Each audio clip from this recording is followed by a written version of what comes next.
الحمد لله وكفى والصلاة والسلام على عباده الذين اصطفى خصوصا على أفضلهم وخاتم النبيين محمد الأمين وعلى آله وصحبه أجمعين وبعد. We begin with Allah's blessed name. We praise Him and we glorify Him as He ought to be praised and glorified. And we pray for peace and for blessings on all His noble messengers, and in particular on the last of them all, the blessed Prophet Muhammad sallallahu ta'ala alayhi wa sallam. Brother Adam Ibrahim,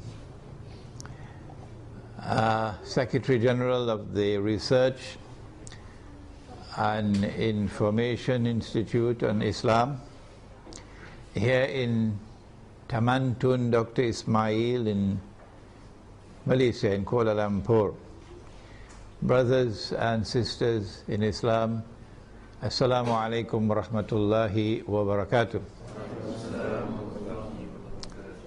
We meet at a very dangerous moment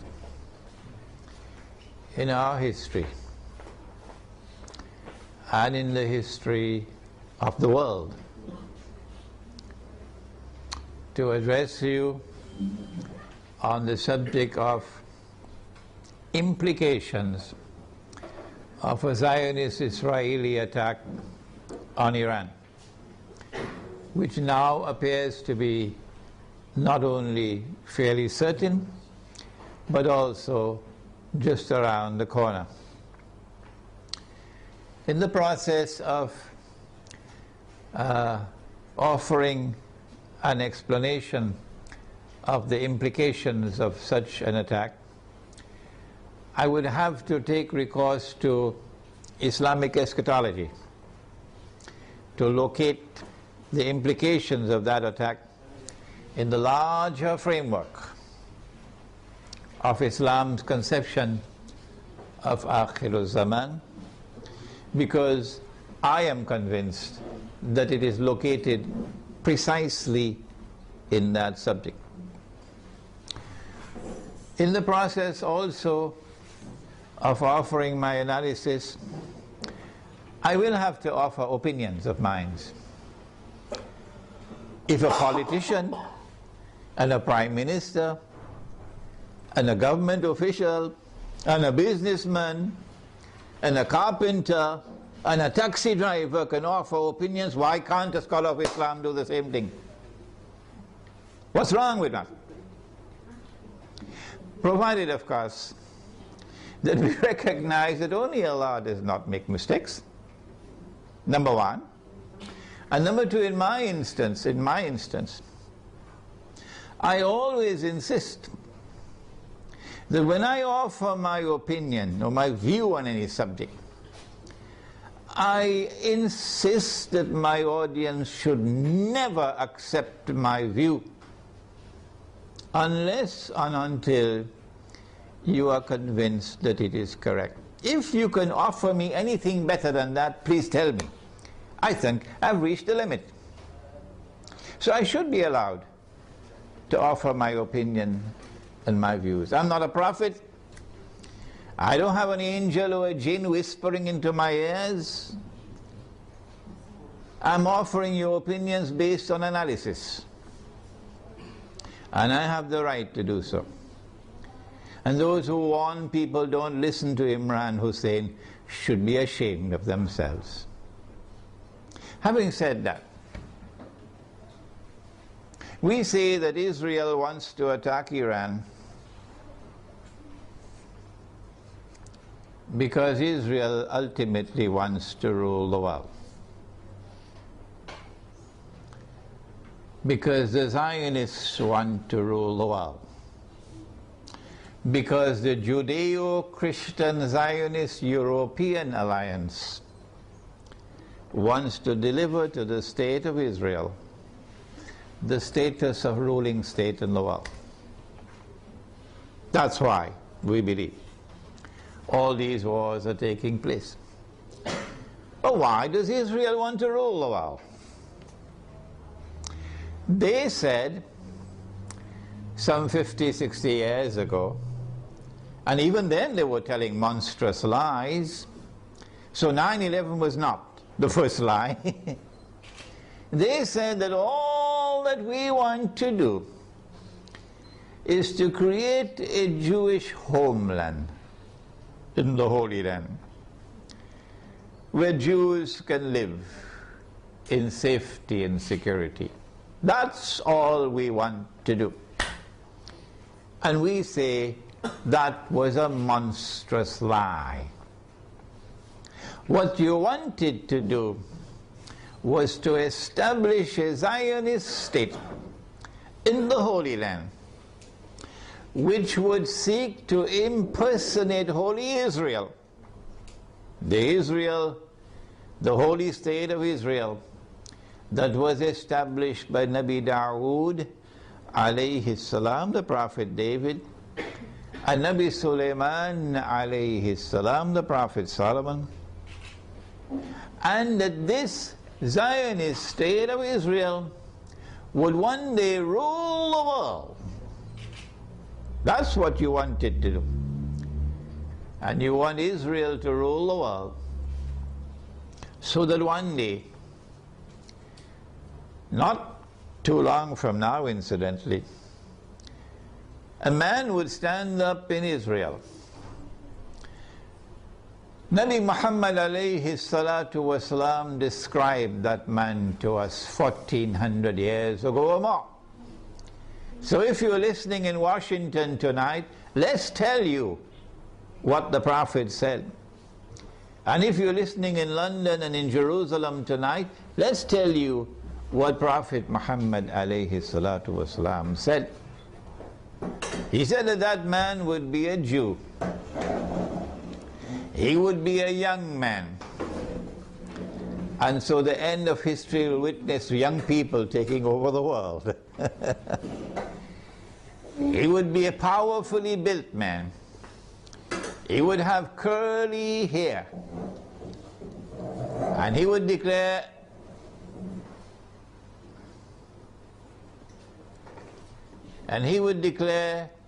I am the Messiah. But that would be a lie. The Messiah is the son of Mary. Sorry, more than that. He was the son of the Virgin Mary. There's only one virgin in the world who ever gave birth to a son and still remained a virgin. And that was Jesus, Nabi Isa alayhi salam. He is the Messiah. Muslims believe that. And most Christians believe that. I don't know whether the Zionist Christians also believe that. Somebody should ask them. He is the Messiah. And one day he's coming back, said Nabi Muhammad alayhi salatu wasalam. Whether Washington believes that or not is irrelevant. One day he's going to come back, said Nabi Muhammad alayhi salatu wasalam. And when he comes back, he's going to rule the world from Jerusalem. That is in the hadith, because he would be Hakimul Adil, a ruler who will rule on the basis of justice. Those who today rule the world do so with injustice. That's why they want this Israel to rule the world. Because that man who says, I am the Messiah, would not be the son of the Virgin Mary. No, said Nabi Muhammad alayhi salatu wasalam, he would be al-Masih al-Dajjal, the false Messiah, the Antichrist. Every Muslim knows about him. Most Christians know about him. I don't know about the Zionist Christians. And so lots of people know this subject. And that moment when that man is going to rule the world from Jerusalem appears to me to be around the corner. Maybe 20 years, maybe 30 years. And so this is why they want to attack Iran. We want to begin our analysis tonight by pointing out that there is a moral foundation to the law of war and peace.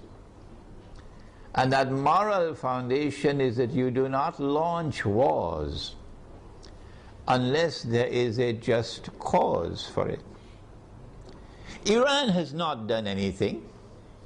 Iran has not attacked Israel. Iran has not launched any missiles on Israel. Iran is not waging war on Israel.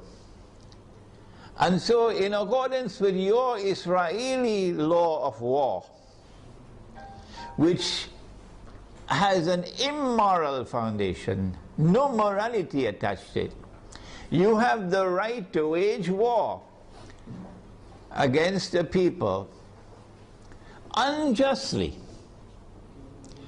And so, an attack on Iran would be unjust war.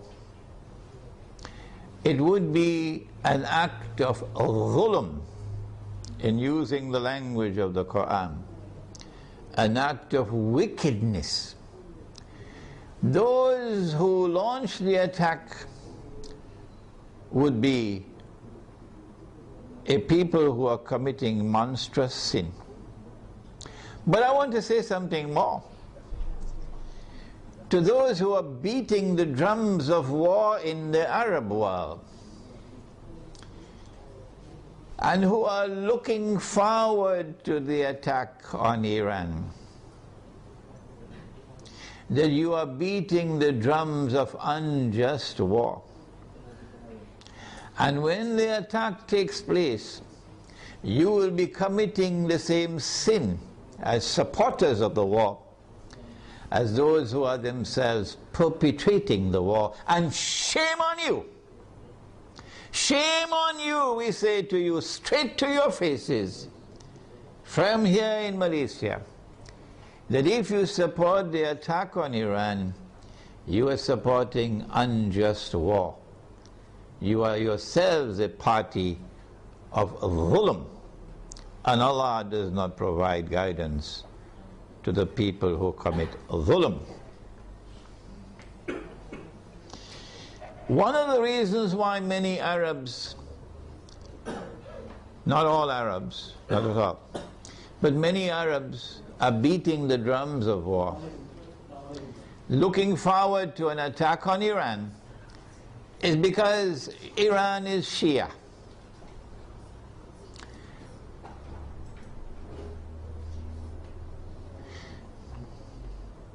They hold the view that Shia are kuffar, and hence it is permissible to launch war on the kuffar, the disbelievers.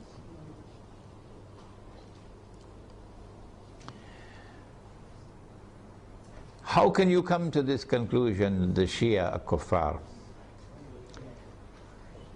If the Shia are kuffar, then there must be some ijma' or consensus of opinion on that subject.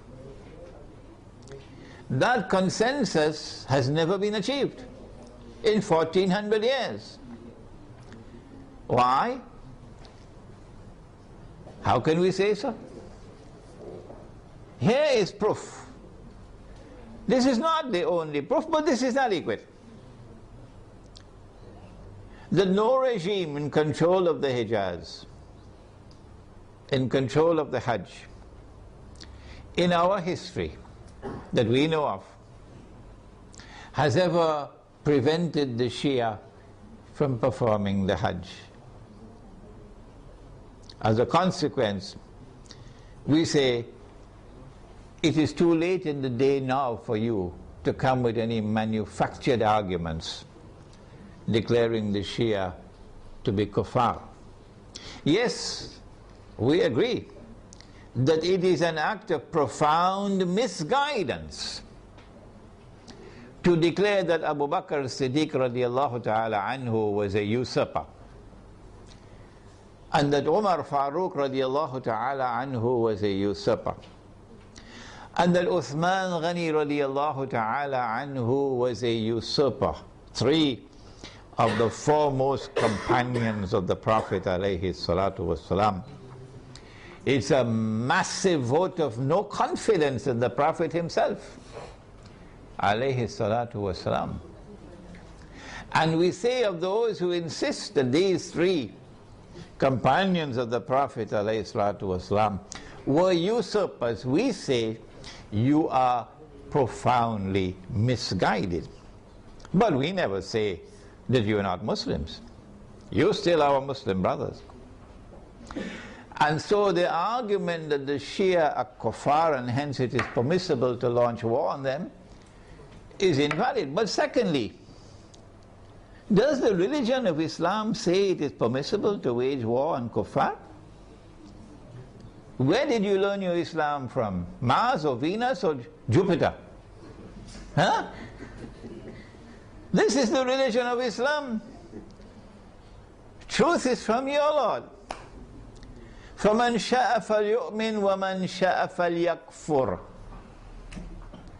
Whosoever wishes is free to accept, and whosoever wishes is free to reject kufr. لَا إِكْرَاهَ فِي الدِّينِ, says the Quran. There is no compulsion in matters of religion. And so you are not permitted in Islam to wage war against any people because they are kuffar. No. There is a version of Islam today which has emerged in the world, which seems to have originated in Saudi Arabia with Sheikh Muhammad Abdul Wahhab. It used to be called Wahhabi, it's now called Salafi, and I have students of mine who are Salafi, and they are my students, which can best be described as a Protestant version of Islam. Protestantism in the modern world is a conception of religion which reduces religion to texts, and which interprets texts literally.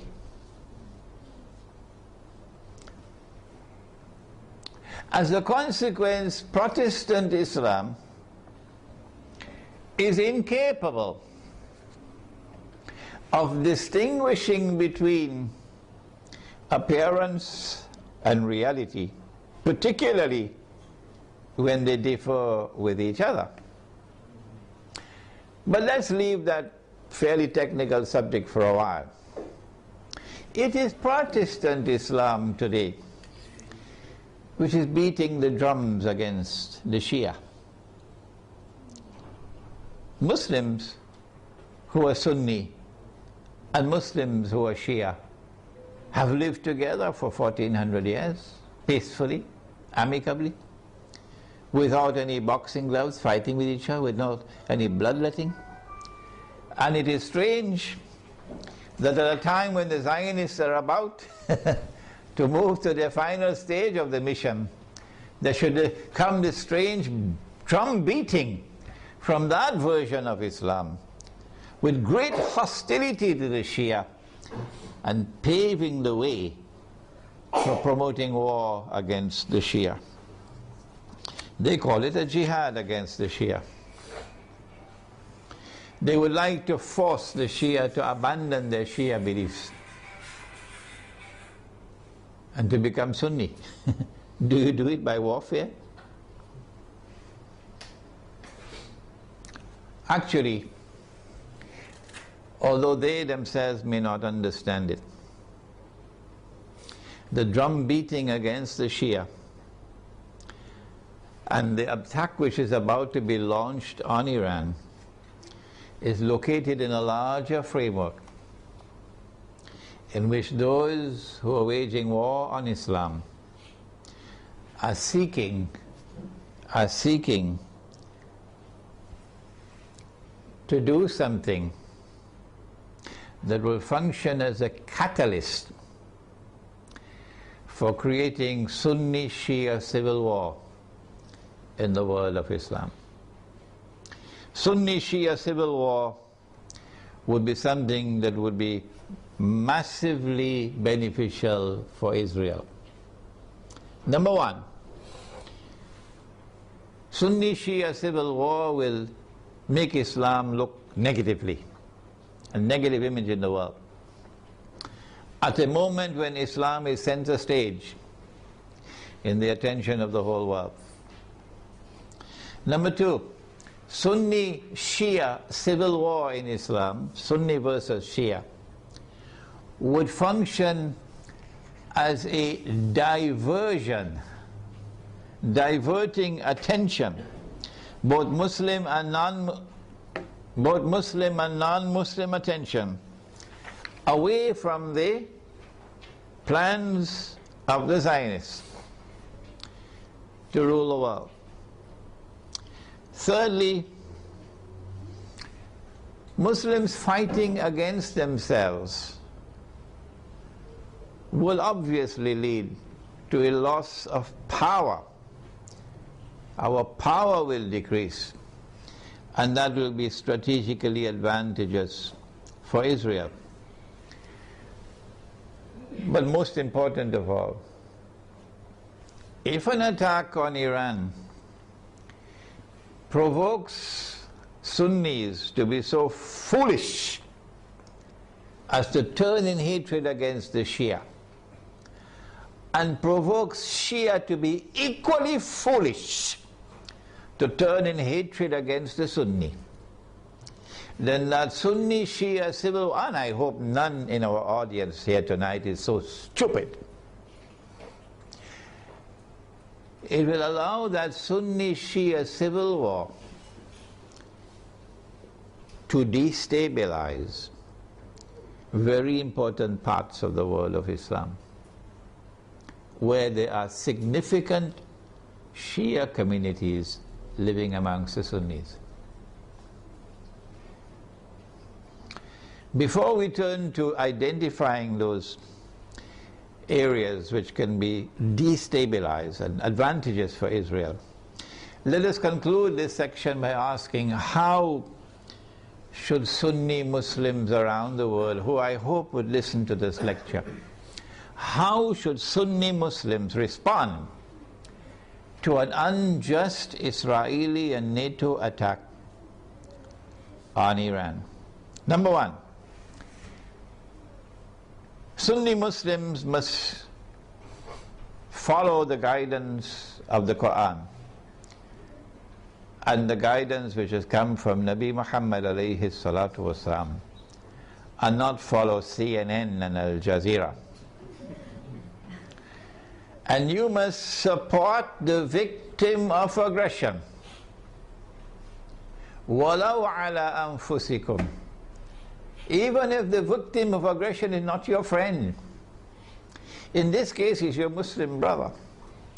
You must support the victim of aggression, and you must condemn the aggressor. That is the first response. Iran will be a victim of aggression, and Israel will be an aggressor. How should Pakistan respond if Israel attacks Iran? And I hope the Pakistani people are listening. How should Egypt respond if Israel attacks Iran? Pakistani Muslims and Egyptian Muslims must ensure that they, the people, don't wait on the governments and don't wait on the armed forces. The people must respond by showing massive popular support for Iran as a victim of aggression, and must clearly condemn not only those who wage war on Iran, but also those who support those who are waging war on Iran, with particular reference to the government of Saudi Arabia. Number two, so we have dealt briefly with the Sunni-Shia civil war problem. War on Iran, and my gosh, look how much time has gone.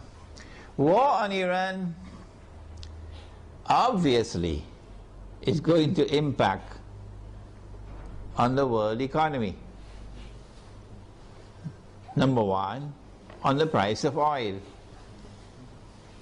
Not only because Iran is a major supplier of oil, but also because Iran is located in that basin that the Iranians call the Persian Gulf and the Arabs call the Arab Gulf, and they're still fighting over the words. This is the oil basin, and the river Euphrates enters into this basin. And Nabi Muhammad alayhi salatu wasalam told us 1400 years ago, but the river Euphrates will uncover a mountain of gold. I suggest that you don't wait for the metal. I want to suggest to you that this is not a text to be understood literally. Protestant Islam is going to wait for a mountain of the metal. Let them wait. And we're not speaking disrespectfully of Protestant Islam. No, we're not speaking disrespectfully of the Salafis. Let me repeat it. I am not speaking disrespectfully of the Salafis, and I'm not speaking disrespectfully of their methodology of a literal interpretation of the text. All I'm saying is let them wait for the mountain of the metal. We interpret the text differently. And we say that mountain of gold is already here. And it's black gold. And it's oil. And the Prophet prophesied that they're going to fight over it. And in the end, 99 out of every 100 are going to be killed. Conventional wars don't kill 99 out of every 100. Conventional wars do not kill 99% of all combatants. This has to be nuclear war to kill 99% of all combatants. Okay? So the Persian Gulf or the Arab Gulf is waiting for nuclear attacks. The price of oil is going to shoot up because Iran can also block the Straits of Hormuz. It's in our Iranian territory on this side and Oman on that side. It's not difficult for Iran to block the Straits of Hormuz and disrupt the passage of oil tankers. So we can anticipate fairly confidently that the price of oil is going to escalate dramatically once the attack takes place. And the American government knows that. And that's why the American government does not want Iran to be attacked.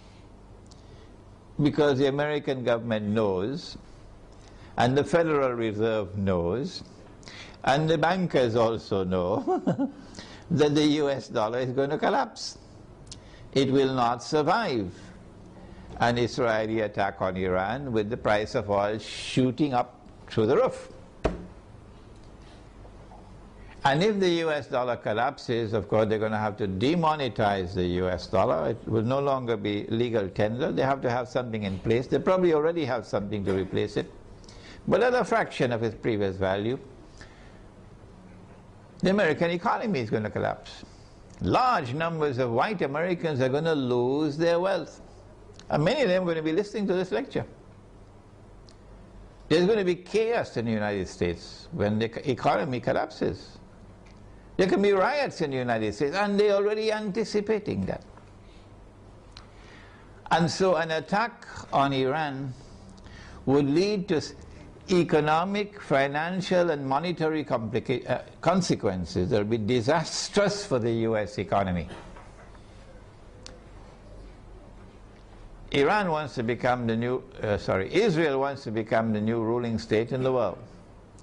And for that you have to go to my book. Would someone kindly give me a copy of Jerusalem in the Quran?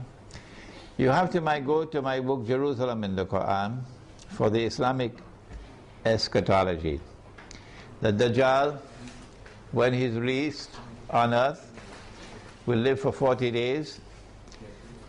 The Prophet said, one day like a year, one day like a month, one day like a week, and all the rest of his days like your days.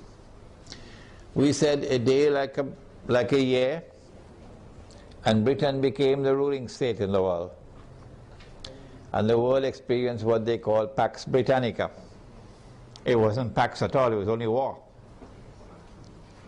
And then came a day like a month over here, and the United States of America replaced Britain as the next ruling state in the world. And Pax Britannica was replaced with Pax Americana. And the British sterling pound was replaced by the US dollar. And we said, this is our opinion, that a day like a year came to an end and was replaced by a day like a month. This is the first time in our history that this hadith was interpreted this way. And now we are saying that a day like a month is coming to an end and a day like a week is commencing. And so there has to be a passage from the United States to a third ruling state. And 10 years ago when this book was published, we said the third ruling state is Israel. Israel wants to become the third ruling state. For Israel to become the third ruling state, the United States has to collapse. And so this is going to be the collapse of the economy. Not just the US economy, but more than that. With the dramatic rise in the price of oil, you're going to have a significant rise in the cost of living around the world. Transportation costs are going to escalate. Food prices are going to escalate. Energy prices will rise. And this is also going to affect the prices of manufactured goods. The poor of the world will sink as soon as Israel attacks Iran into greater poverty and in some cases destitution. In Yemen now, they can't afford to buy the cooking gas with which to cook. The middle class around the world will sink into poverty. And when there are so many poor, the majority of mankind in poverty, it's going to be easier. It is going to be easier to rule the world. With people who are too poor to organize themselves, to resist oppression and resist slavery. How should we respond to this impending economic collapse, financial and monetary collapse? How should we respond to the imminent rise of the cost of living around the world? How should we respond? My opinion, and I'd love to hear your opinion before we end tonight. My opinion is to go to that hadith of the Prophet sallallahu ta'ala alayhi wa sallam. He said about Akhirul Zaman, he said, if you have land, hold on to your land. You're familiar with that, aren't you? And he said, if you have animals, hold on to your animals. And then a man asks, O Messenger of Allah, what about if we have neither land nor animals? He said, sharpen your sword. Of course, CNN is going to call him a terrorist now. He said, sharpen your sword, because you're going to be dealing with chaos and anarchy and riots as people seek to survive by fighting each other for food. Where can we get land and animals to sustain ourselves in this impending collapse? The answer is certainly not in the cities. If you believe that you can survive in the cities and get land and animals in the cities, you should buy a one-way ticket to the moon. And so Egypt, I'm talking to you tonight. In Pakistan, I'm talking to you tonight. Listen to me and get out of the cities. 20 million people in a city, 15 million people in a city, who's going to feed them? Where are you going to get your food from? What's going to be the price of that food? Get out of the cities while still there is time. Go to the countryside. Go to where rain falls. Go to where there is water. And produce your own food. Dairy crops, food crops, dairy farming, milk and meat, so that you can survive the storm that is coming. Ensure there is water supply. Do not depend on oil for energy. Use natural energy. A bicycle is natural energy. Wind, solar energy, water energy. Number two, live in small communities, because small communities can more easily sustain themselves without having to be dependent on supplies of food from outside the communities.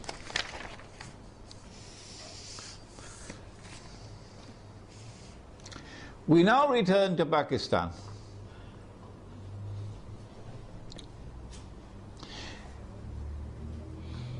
An attack on Iran can be launched simultaneously with an attack on Pakistan.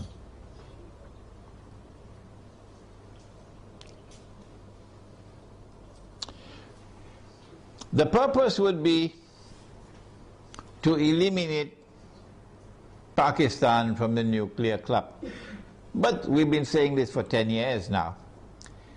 When the attack on America took place in September 2001, we produced a booklet 2 months later, a Muslim response to the attack on America. That booklet is on my website. And in that booklet we said that those who planned and executed 9/11 had as their ultimate target Pakistan. And they put the blame on Afghanistan so that they could put their troops in Afghanistan, so that they'll be advantageously located for moving in on the final target, which is Pakistan. Why Pakistan? Why is Pakistan so important? The answer is Pakistan is a member of the nuclear club. It is the only Muslim country which possesses nuclear weapons. And according to the Bible of the Zionists, no Muslim country must be able to defend itself. The Zionist Bible says that no Muslim country must have nuclear weapons. But the Zionist Bible says Israel can have as many nuclear weapons as it wants. And Israel should be able to also use its nuclear weapons according to their moral law. And because Pakistan has nuclear weapons, Pakistan has to be denuclearized. Their strategy for denuclearizing Pakistan appeared to me 10 years ago to be to try to so destabilize Pakistan that there may be civil war in Pakistan, and then use that civil war as an excuse that we have to save the world from a nuclear holocaust. We have to save the world from nuclear weapons landing in the hands of terrorists. And so we have a mission. For the sake of mankind, we have to attack and invade Pakistan and destroy the nuclear plants in Pakistan and destroy the nuclear weapons in Pakistan, and also break up Pakistan into bits and pieces so it can never rise again. When that happens, of course, we must have a Zionist friend to take over and control all the pieces. And it is time for Muslims around the world to recognize, including Muslims in Iran, that Israel's most strategic partner, most strategic ally in the world today, after the United States, is India, with Saudi Arabia neck and neck behind India.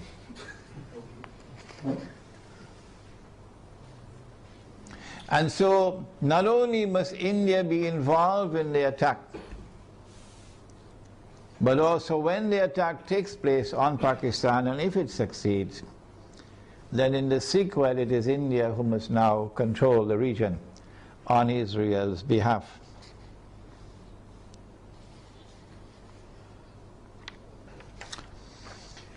An attack on Pakistan, a successful attack on Pakistan, and the denuclearization of Pakistan and the breakup of Pakistan into bits and pieces will impact upon Muslims in the whole of that subcontinent in such a way as to bring about a state of demoralization and despair, and send shock waves to Muslims in the rest of the world. That one of the largest Muslim communities around the world, in India, Pakistan and Bangladesh, have now come under the foot of Hindu India.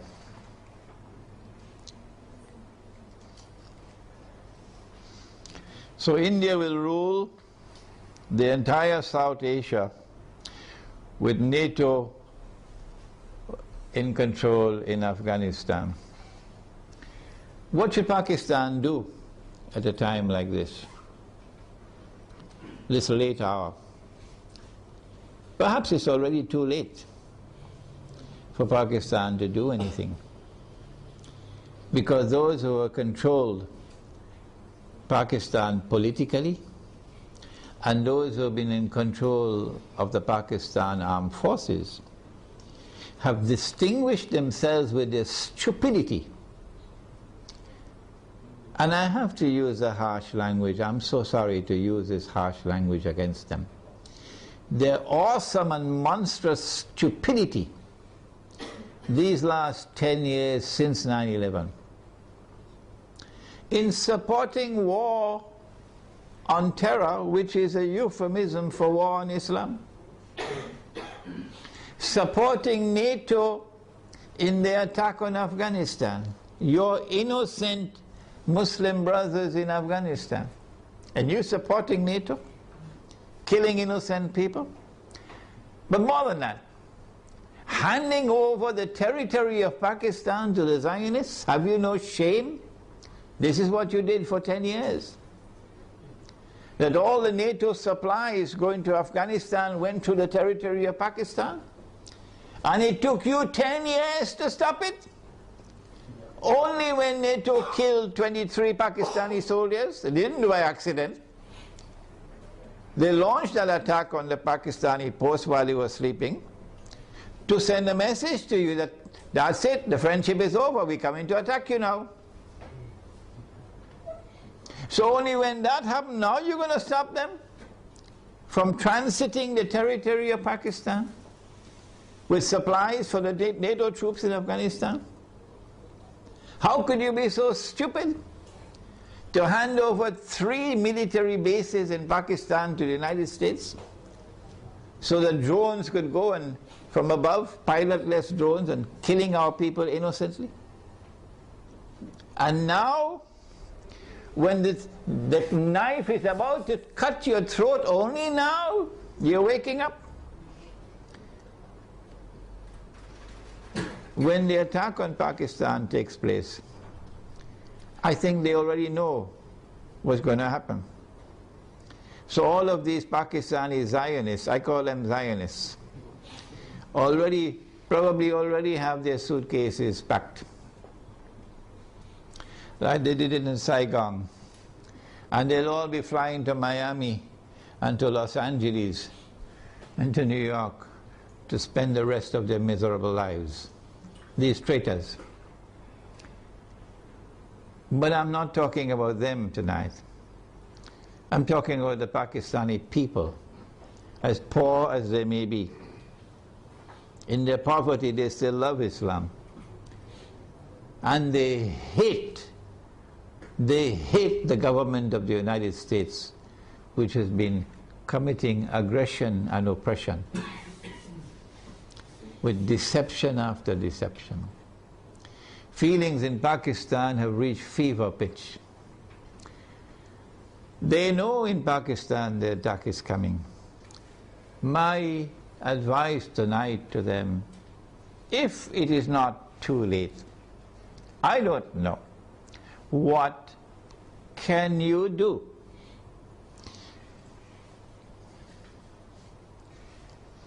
My answer is, if you are to win Allah's help, you got to put your house in order. You got to abandon those who are fighting over sectarian issues. Stay away from them. Get away from these people. Deobandi versus Barelvi. This sect against that sect. Treat these people as though they are a people who have to be cast aside. Don't keep their company. And try to bring once again, the fraternity of Islam. That these are all brothers and sisters in Islam, one people. Identify yourself as a Muslim. I am the student of Maulana Dr. Muhammad Fadlur Rahman Ansari, rahimahullah. He established the Alimia Institute of Islamic Studies in Karachi, Pakistan. And that's where I studied under him. And because of what he taught me, and the methodology of study that he gave to me, I'm able to do the work that I'm doing now. So you might want to go to his grave in North Nazimabad in Pakistan, Block B. Go to his grave and offer dua. This is halal, this is permissible. To offer dua that Allah might forgive him his sins, and grant him nur in his grave, and grant him Jannah. Ameen. Maulana Fadlur Rahman Ansari rahimahullah never joined in the sectarian warfare in Pakistan. Never. And he established the Alimia Institute as a non-sectarian institute. He was not Deobandi and the institute was not Deobandi. He was not Barelvi and the institute was not Barelvi. Let me repeat that to those who are now controlling the institute, where I studied and where I was once the principal. He established an institute which was neither Deobandi, nor Barelvi, nor Ahli Hadith, nor Wahhabi. It was Muslim. And he said himself, I am not Deobandi, I am not Barelvi, I am not Ahli Hadith, I am not Wahhabi, I am Muslim. That's his statement. And that's the way out for Pakistan today. To get out of this cancer of sectarian warfare. Number two, Allah made riba haram. Pakistan is miserably poor today because of riba. The paper that you're using as money in Pakistan, the rupee, is bogus, it's fraudulent, it's utterly haram. And it's a vehicle of riba. Your ulama in Pakistan have not been able to recognize that all these years. Go look for those scholars of Islam in Pakistan who can recognize that paper to be bogus and fraudulent and haram, who can recognize so-called Islamic banking to be delivering riba through the back door, who can recognize that membership in the United Nations organization and submission to the Charter of the UN is a recipe to slavery, who can recognize that membership in the International Monetary Fund, which prohibits the use of gold as money, is a recipe for slavery. Look for such scholars of Islam and follow them. And also for the people of Pakistan, get out of the cities, go to the countryside, and seek to produce your own food to sustain yourselves in a tomorrow that is coming that's going to be horrible. Let us now turn to implications for the United States of America. As soon as Israel attacks Iran, and my opinion is that Israel is not going to attempt to deliver a knockout blow.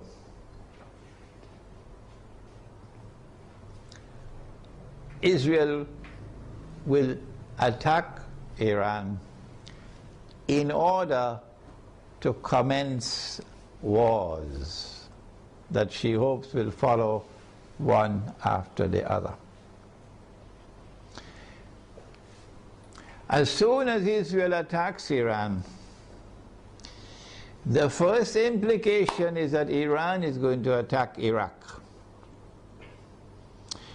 And Iran is strategically poised, advantageously poised, to attack the United States in Iraq.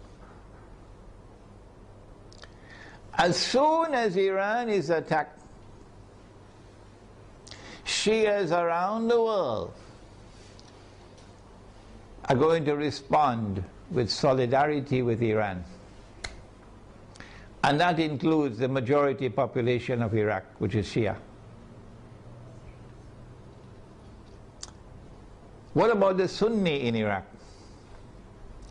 The Sunnis are waging a war against the United States. They want to get the United States out of Iraq.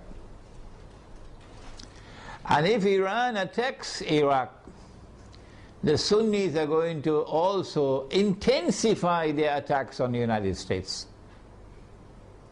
And so the United States is going to be in a no-win situation in Iraq.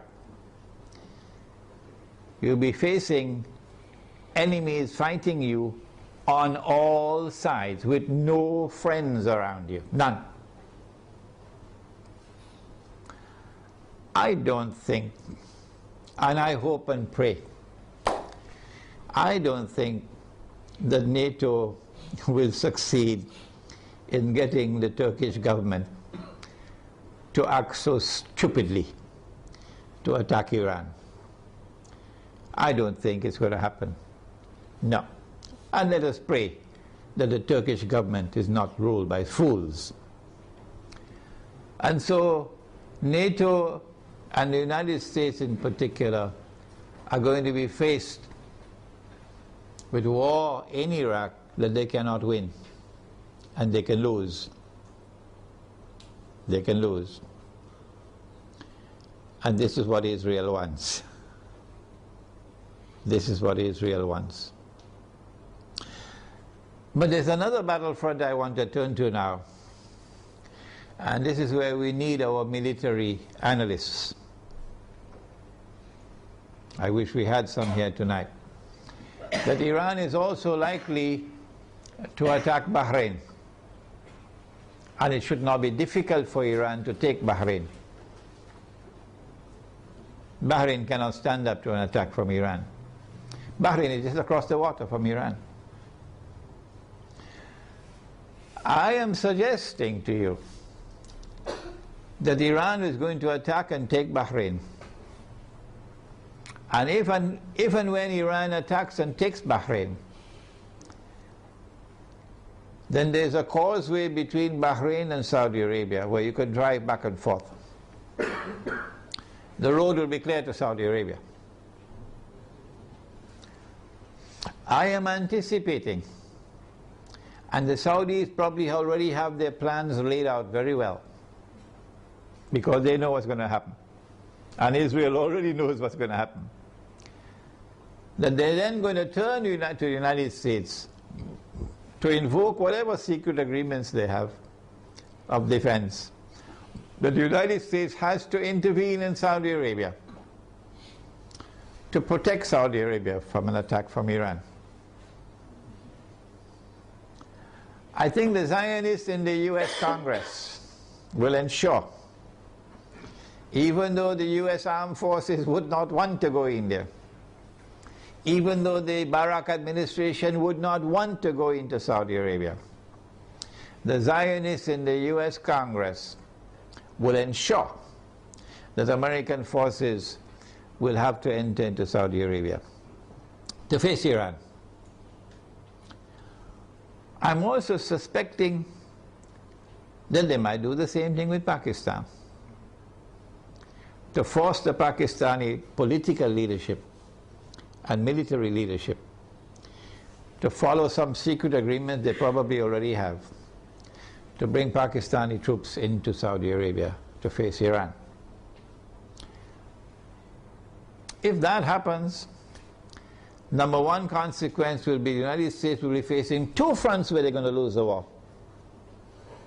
The first front will be Iraq, and the second front will be Saudi Arabia. And Pakistan will be facing defeat in Saudi Arabia and civil war in Pakistan.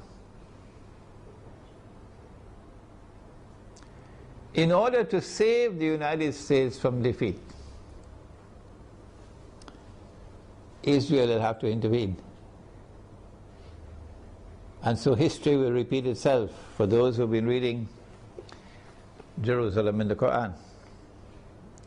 In order for the passage from Pax Britannica to Pax Americana to take place, you remember? The First World War had to take place. And in the First World War, the Germans brought in their submarines. And Britain, the island, was marooned, surrounded by German submarines. And Britain would have lost the war. And at that critical moment, the Zionists then brought the United States into the war, despite the efforts of men like Henry Ford. And when the United States entered into the war, then Britain was saved from defeat. But the consequence of that was that Britain was no longer the ruling state in the world. And the transfer of power from Britain to the United States was well on the way as a consequence of that First World War. So I am suggesting to you that the planning that is now taking place is a repeat of what happened then. That they're setting a trap for the United States, so that the United States is going to be led to a situation where it's going to be facing defeat in Iraq and in Saudi Arabia. These are my opinions, you don't have to accept them. And only one power in that region could intervene to save the United States from defeat, and that is Israel. And that would be the bell being rung. That this is the passage of power now from Pax Americana to Pax Judaica.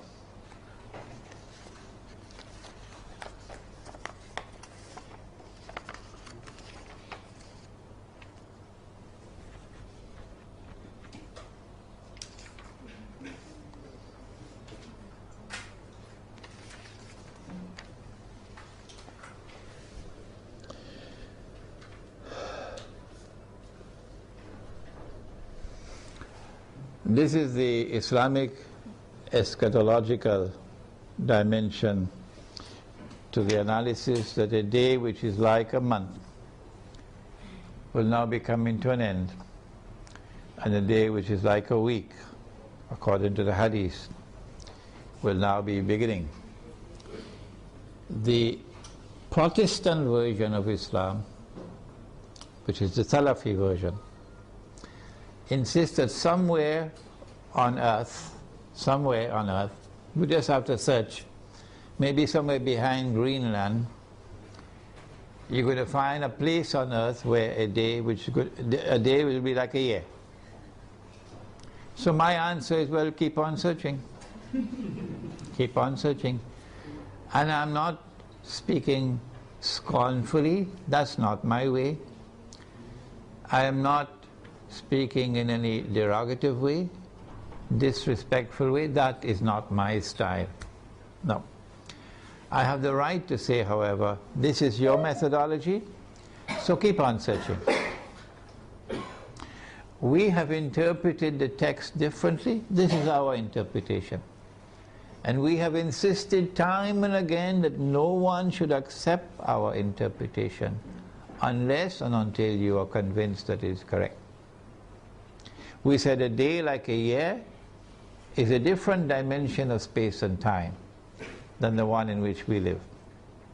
So too a day like a month, and so too a day like a week. But Dajjal is here on earth, but you can't see him.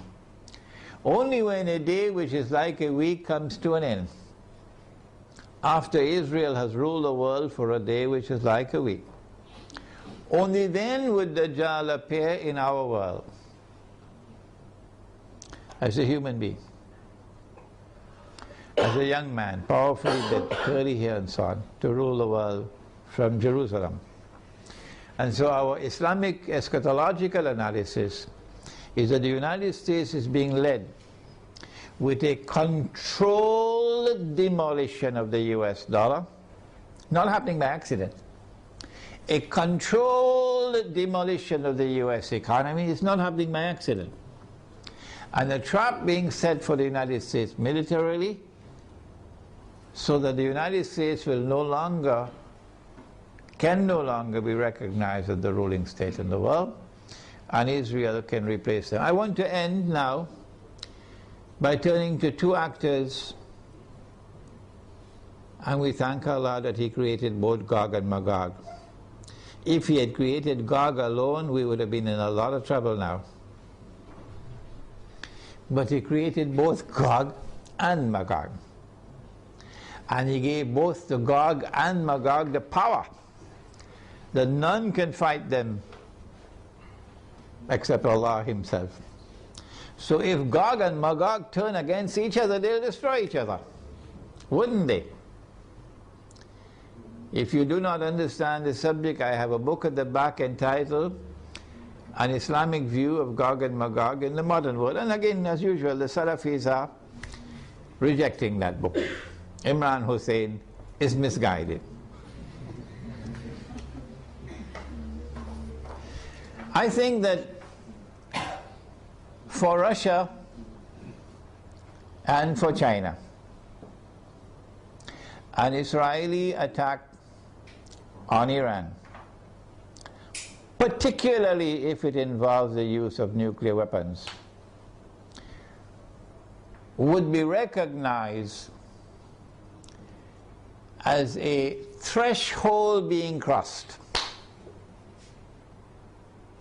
That so long as you did not cross that threshold, Russia and China were prepared to go along and continue.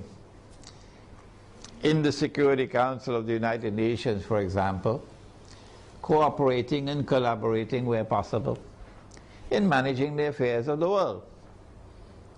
But once you cross that threshold, the implication for Russia and China is that you have crossed the point of no return.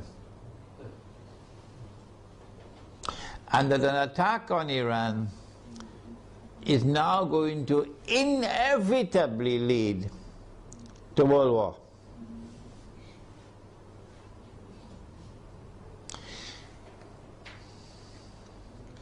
That after Iran and after Pakistan and after the Arabs the Zionists are going to turn on China and Russia to make sure that China and Russia also bend down their knees and accept Israel, so that Israel can become the ruling state in the world.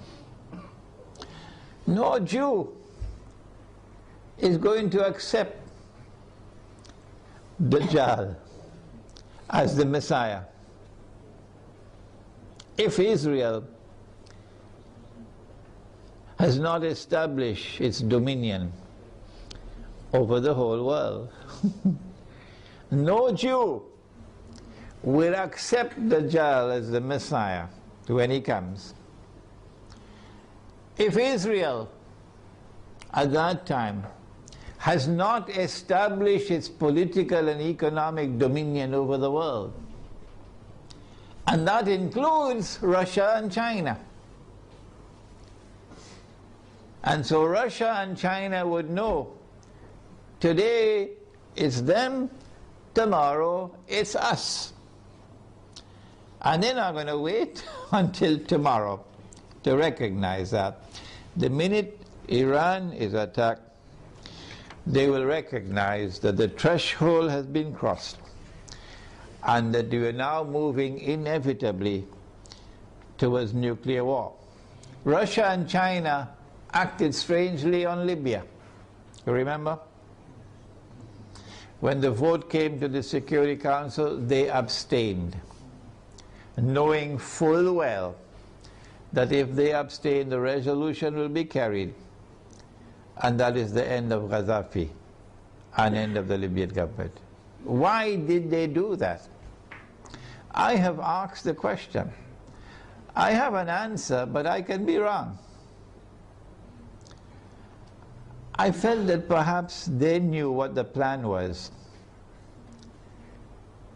and they wanted to let the Western world, NATO, to sink deeper and deeper into a quagmire, you know, like shifting sands, you can't get up. So eventually they will end up in the graveyard, and only then will Russia and China attack them. How are Russia and China responding to Syria at the moment? How will Russia and China respond to an attack on Iran and on Pakistan? My understanding is that Russia and China are going to be quite different in the way they have behaved so far in international affairs. Quite different once the attack on Iran takes place. And so we will be heading ultimately towards world war. A world war which the Quran has anticipated when Allah spoke about Gog and Magog, and when He said in Surah Al-Kahf, وَتَرَكْنَا بَعْدَهُمْ يَوْمَئِذٍ يَمُوجُ فِي بَعْضٍ, which can mean, one of the possible meanings is that on that day Gog and Magog are going to clash with each other. If Gog and Magog clash with each other in nuclear war, with thousands of nuclear weapons being used, what will be the consequence for the world?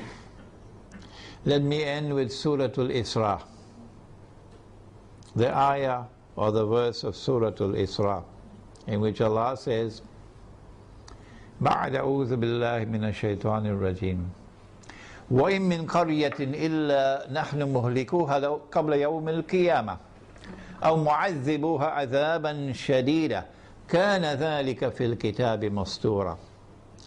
And not a single town or city will escape. They'll all be destroyed. And those which escape destruction will be punished with terrible punishment. And all of this is inscribed in the book. This brings an end to our preliminary analysis of the implications of an Israeli attack on Iran. We have certainly not exhausted the subject, and it is likely that we'll have to come back to the subject in a second and a third lecture. But I do believe that we have done sufficiently tonight to provoke you now to think on the subject And I'll be very happy to hear your views and your responses. ربنا تقبل منا إنك أنت السميع العليم وتب علينا يا مولانا إنك أنت التواب الرحيم برحمتك يا أرحم الراحمين آمين.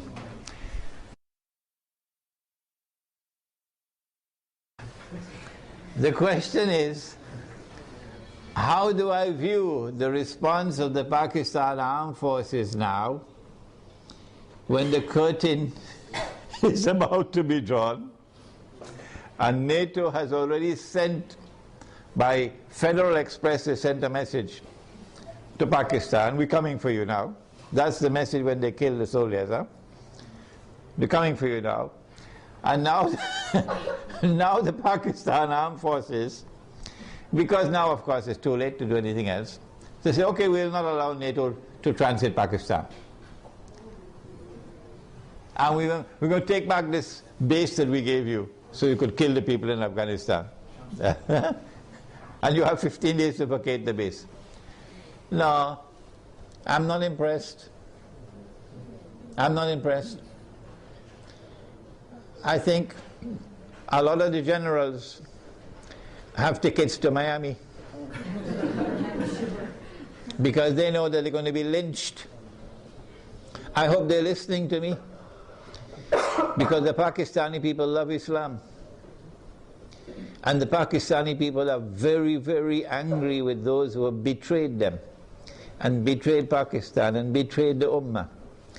Flying first class to Washington anytime Washington calls them for consultation. So I'm not impressed at all. People who have betrayed Allah and His Messenger, and now at the last moment, now you're trying to save face. I'm not impressed.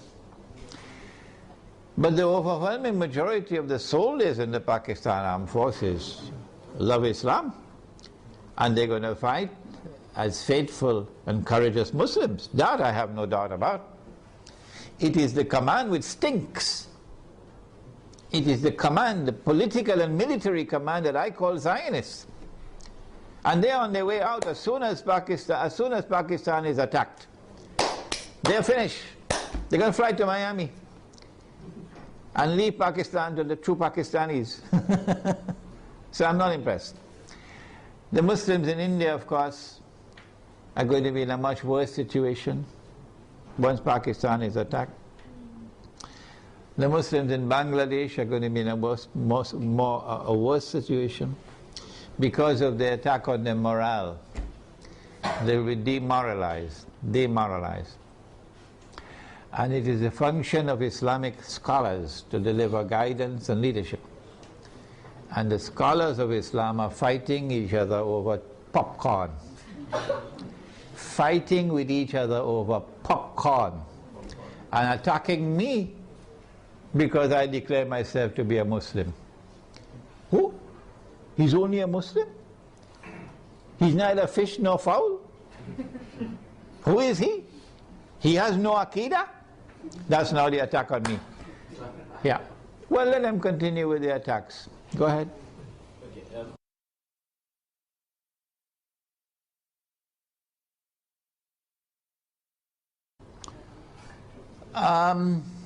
The question is whether the world is going to come to an end, Armageddon, the war of all wars, which will destroy most of humanity. Is it going to take place next year, 2012? No, I don't think so. No, I don't think so. I mean, Israel will wage war on Iran. I believe that 2012 will witness the commencement of a series of wars, one after the other. And Singapore knows that very well. And these series of wars, once they are commenced, they're not going to stop until Israel replaces the United States as the ruling state in the world. I do not anticipate the clash of Gog and Magog, meaning the Russian-led alliance against the American-led alliance, which will destroy every town and city. I do not expect that clash to take place immediately. Maybe another 20 years or so, but I can be wrong. Any more questions? I am not certain that when Israel attacks Iran, that they're going to use nuclear weapons. I expect the use of limited nuclear weapons on certain specific sites in order to destroy nuclear plants, underground nuclear plants and so on. But I hardly think that Israel is going to use tactical nuclear weapons in populated areas. The public opinion around the world, the backlash of public opinion would be too great. The hadith he has asked about, that Dajjal will be followed by 70,000 Jews from Isfahan wearing their Persian shawls. And he says that there are now about 30,000 Jews in Iran. Part of the strategy adopted by Gog and Magog has been to accept a religion. The Khaza, for example, accepted Judaism. And so the world witnessed for the first time the unique phenomenon of something called a European Jew. Prior to this, the only Jews that there were in the world were Semitic Jews, Semites. The Europeans are not Semites. But when the Khaza accepted Judaism, this is a historical fact, they accepted Judaism, the European Jews came into being. And the Quran accepts as a Jew whoever claims to be a Jew. You may not be an Israelite, but if you declare yourself to be a Jew, then we accept you as a Jew. And so when the Prophet said, alayhi salatu wasalam, that you're going to fight the Jews, and you're going to defeat them, and at that time the stones and the trees will speak, and they will say, there's a Muslim, there's a Jew hiding behind me, come and kill him. It's not referring to any Israelite Jew alone, referring to all Jews, European Jews as well as Israelite Jews. 40,000 Jews from Isfahan, therefore, could be Jews both Israelite or non-Israelite. Sometimes, 70,000, sorry. Sometimes when the hadith uses a figure, it uses it figuratively, can't get the pronunciation, as a figure of speech. For example, a man asked the Prophet ﷺ, which was the first masjid which was built. He said the Kaaba. And then he asked which was the second masjid which was built. He said Masjid al-Aqsa in Jerusalem. And then he asked how much time elapsed between the two. He said 40 years. 40 years for a few thousand years? 40 years for a few thousand years between this one and that one? How could it be 40 years? So sometimes the hadith will use a number as a figure of speech. It does not therefore have to be understood literally. One of the reasons for the attack on Iran, this question now allows me to expand my analysis, is because the Zionists want to get rid of the present government in Iran. You can choose to believe what you want, but I accept that the present government of Iran is sincere in its opposition to Israel and its support of the Palestinians.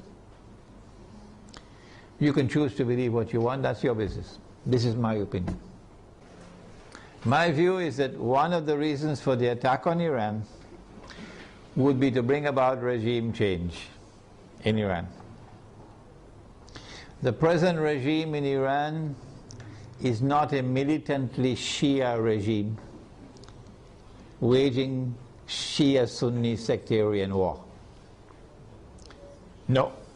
The present regime in Iran is willing to establish fraternal ties with Sunnis. yes, they do not permit any Sunni masjid to be established in Iran.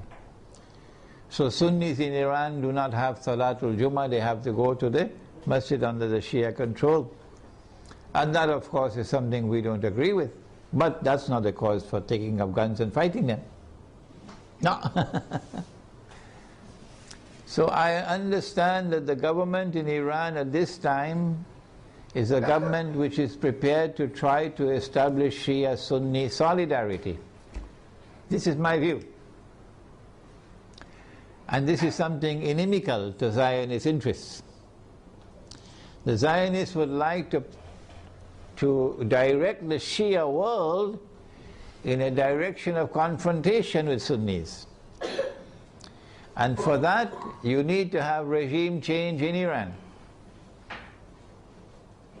And if they succeed in that regime change by attacking Iran, they will want a new regime to emerge in Iran, which will be militantly sectarian and facilitate the emergence of a civil war between Shia and Sunni. At that time, if this succeeds, then I believe we'll see the fulfillment of this hadith about Dajjal being followed by 70,000 Jews from Isfahan wearing their Persian shawls. Any more questions?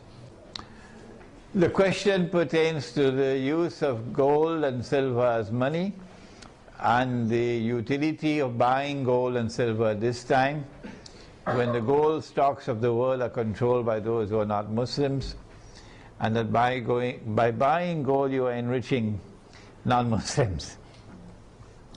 I have a book at the back entitled The Gold Dinar and Silver Dirham, Islam and the Future of Money. Whether we like it or whether we don't, the world tomorrow, in my opinion, is going to return to gold and silver as money, whether you like it or whether you don't.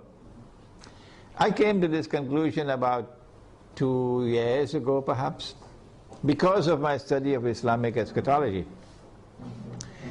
that no Jew will accept Dajjal as the Messiah. None. If Israel is using paper money. Because every Jew knows what the ulama don't know in Islam. Every Jew knows what the muftis don't know in Islam. Every Jew knows that this paper is bogus, is fraudulent, is utterly haram. Every Jew knows that. And it's a vehicle through which mankind is ripped off of their wealth. They all know it. It's only our scholars don't know it. In order for Dajjal to convince the Jews that he is indeed the true Messiah, he's going to have to bring back the money which the temple in Jerusalem used to mint. The temple built by Sulaiman alayhi salam minted its own gold and silver coins. Because the Roman government minted coins with graven images, and this was not kosher, not halal, to put a human head on the coin. And people had to go to the temple with their Roman coins, and you had to pay the rabbis for services like making zabiha of animals, to sacrifice an animal. Only the rabbi could do it in the temple. How would you pay? Because this money is not halal, with a graven image. So there were money changers in the temple who will change Roman money to temple money. And the money changers were ripping off the people. And when Nabi Isa alayhi salam entered the temple and he saw that, he cursed them, because that's a form of riba. And he overturned their tables, and he chased them out of the temple. And he said, "You've taken the house of God and transformed it into a den of thieves." So every Jew knows that the temple minted its own coins, gold and silver. And so Israel has to return to gold and silver as money. And therefore the Zionist world has to return to gold and silver as money.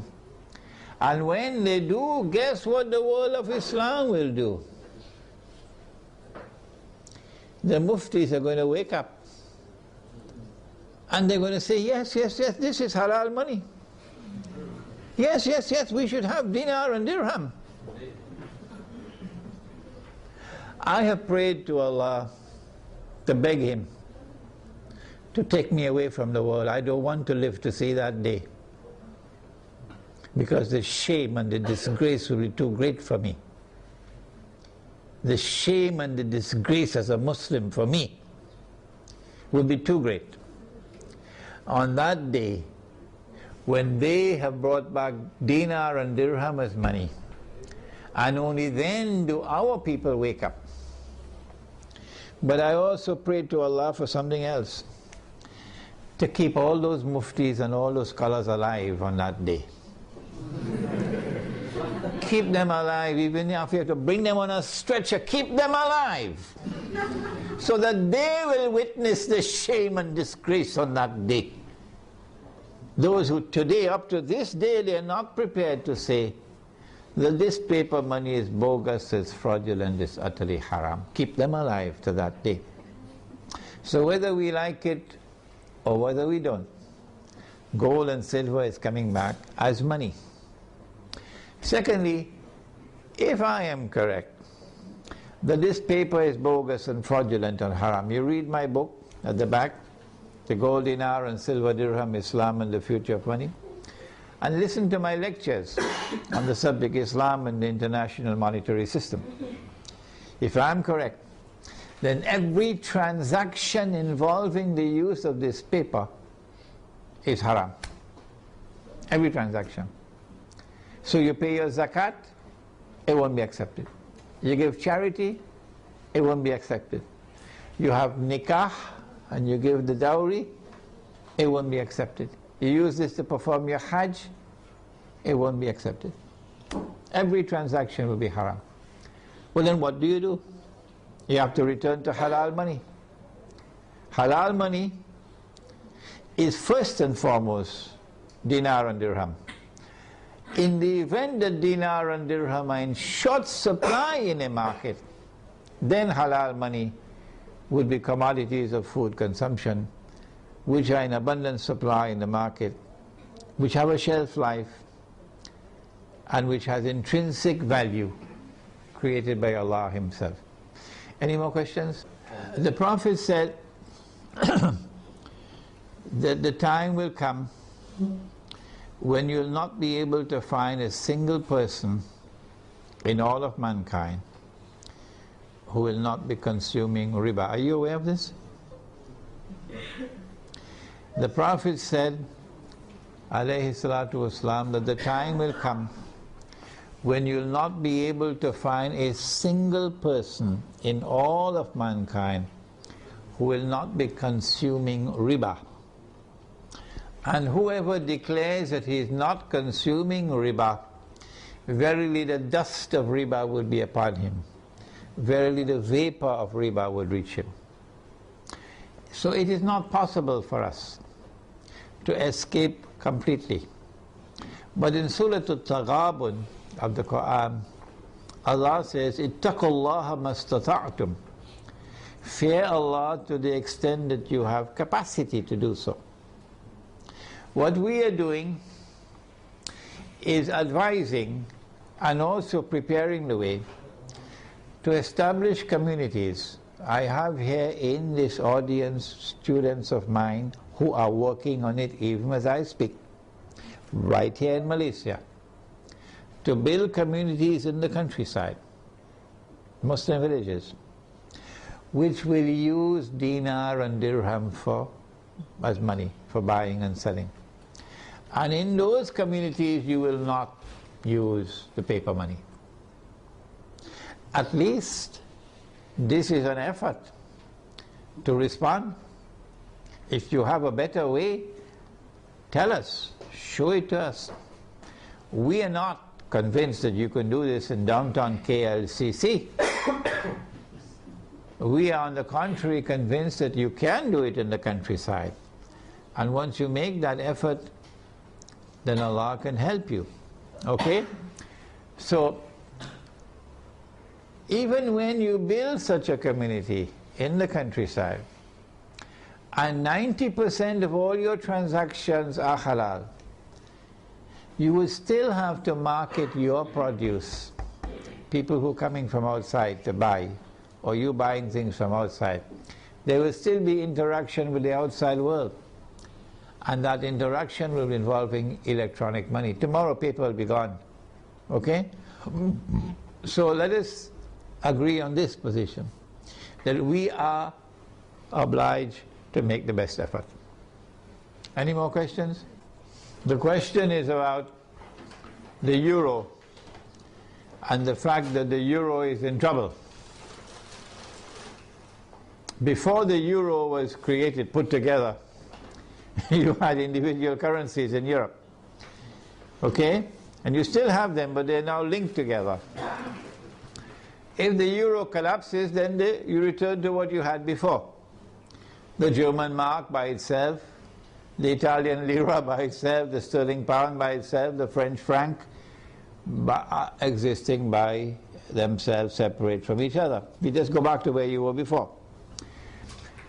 But in the same way that the world is witnessing a controlled demolition of the US dollar, so too it's not far-fetched for us to recognize that the same thing is happening to the euro.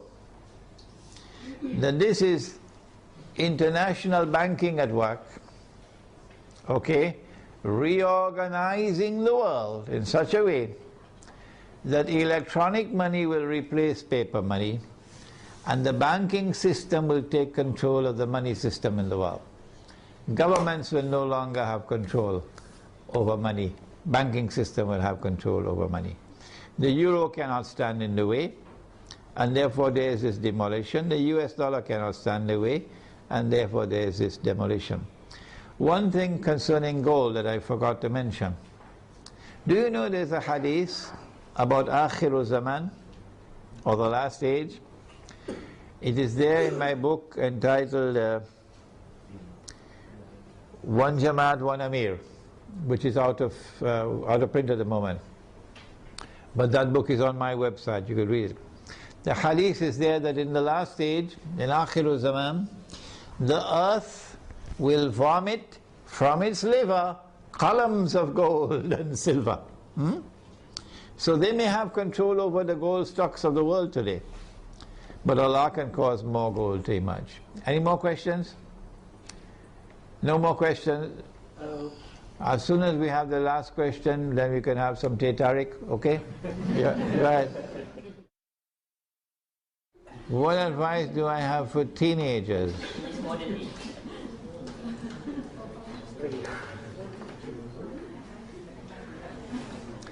He said that Dajjal will be a young man.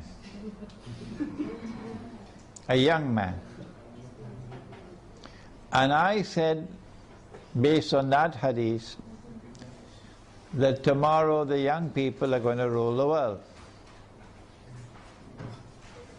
Today, when I buy some, I don't know whether you've ever heard the word.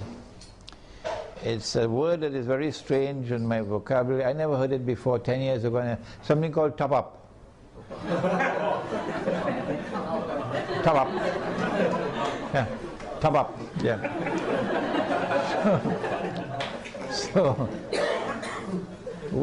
when I buy this strange thing called top up, I have to ask the fellow to put in the money for me, because I don't know how to do it, and I'm really not interested in learning how to do it. If you make the mistake of sending me a text message, you wait a couple of years to get a reply. Because I don't know how to send text messages, and I don't want to learn to make sense. I do not want to learn. I have enough misery in my life answering 100 emails every day. Why should I make my life more miserable? With text messages. The young people are the ones who are going to be technologically literate. And all the people will behave the way I'm behaving. So young people are going to rule the world and run the world tomorrow, as the world becomes more technologically interlinked. So young people have a strategic role to play in the world which is now coming into being. Because at that stage of youth it is easier for them to learn these things of technology. But Surah Al-Kahf of the Quran has delivered to us a very important guideline. And that is that the ones who will show the greatest understanding of Dajjal, the quickest understanding of Dajjal, and the ones who will display the best backbone. You know, they had backbones made out of iron and steel, and you know there are also backbones made out of recycled paper. You know that? So the ones who are going to demonstrate the greatest backbone for resisting the oppressor are the young ones. This is in Surah Al-Kahf of the Quran, the story of the young men in the cave.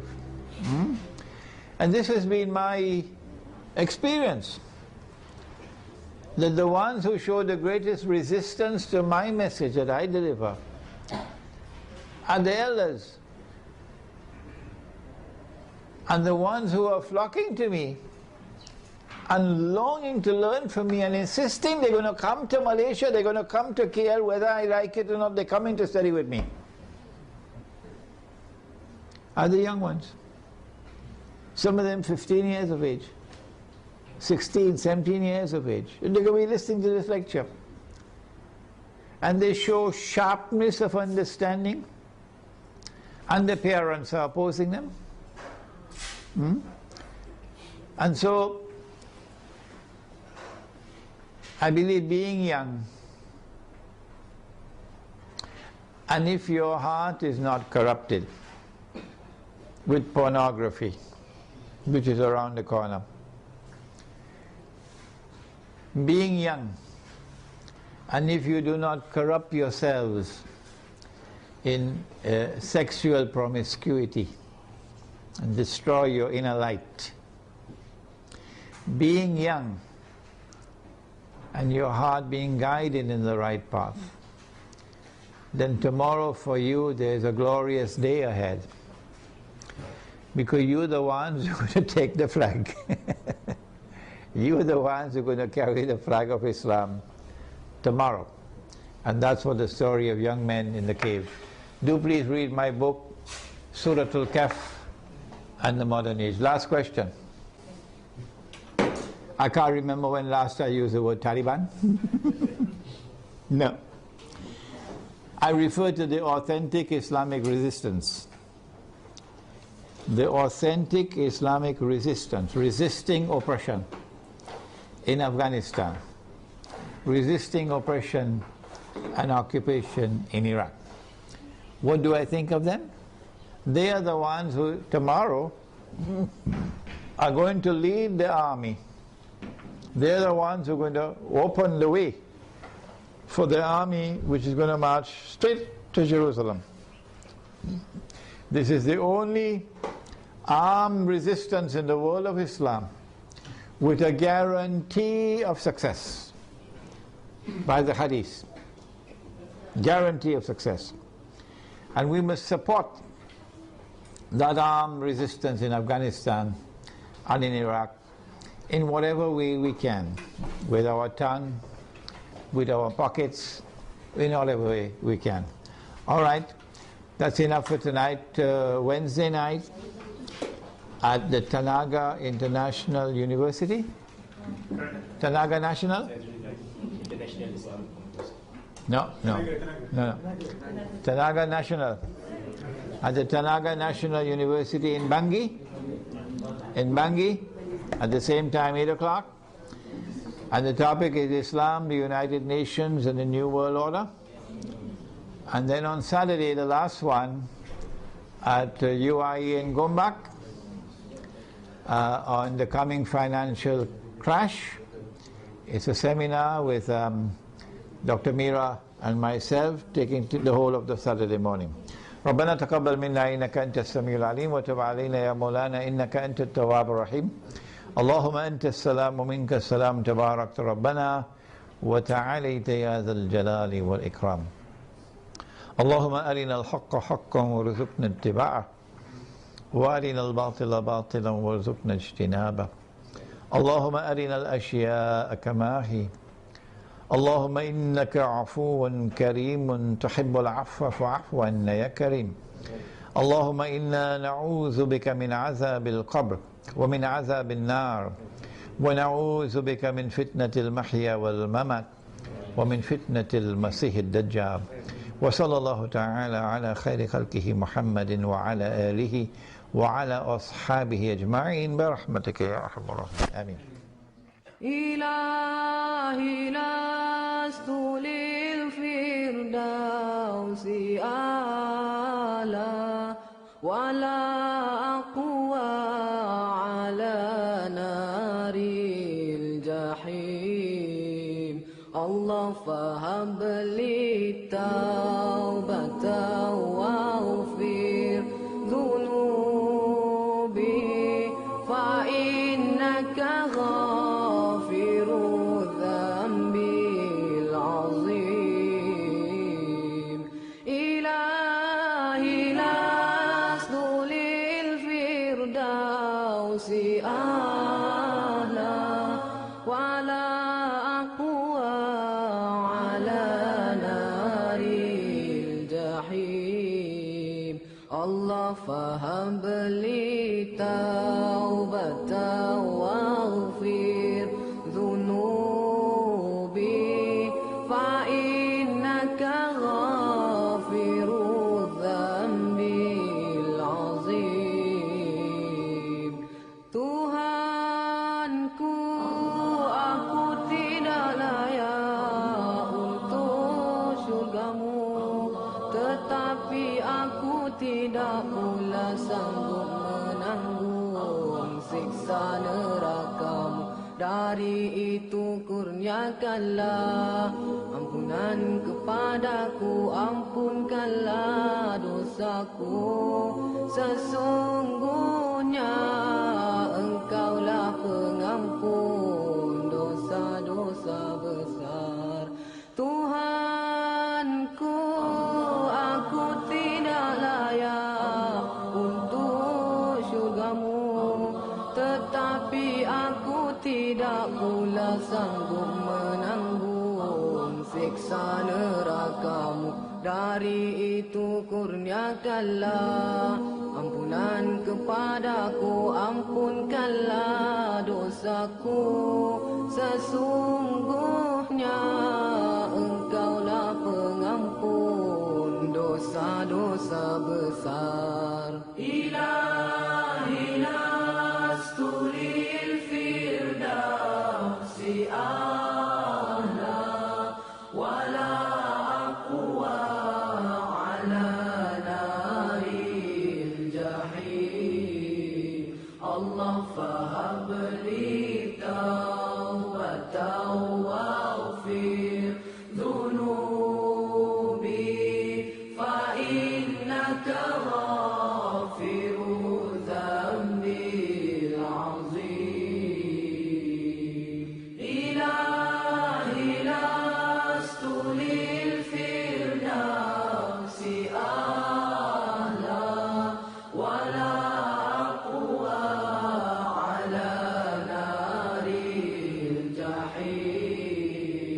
Allah faham